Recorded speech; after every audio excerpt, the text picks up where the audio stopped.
As I mentioned, the first time I was impacted by an outage was last week. And so, my core software as a service systems went down, my accounting systems, my inventory systems, my purchase order systems. So I lost not an amazing amount of cash, but it was enough to be a concern for a sole proprietor. So, trying to operate a single business. And I can't imagine if it's a multi-billion-dollar company, how they were impacted, and certainly going to have residual impact as people are going to move to other providers if for some reason they went down for a day. And of course, it wasn't their fault. Last week, it was AWS's fault. This week, it's going to be Microsoft's fault, but that's still going to impact the business. And that's serious stuff. In many cases, you could put a small business in jeopardy.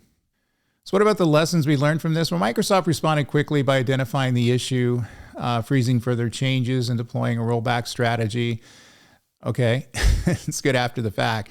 However, the outage renewed concerns about the risk of putting too much reliance on a single cloud vendor, as well as a need for better safeguards and change management, ultimately in the global scale networks. You think?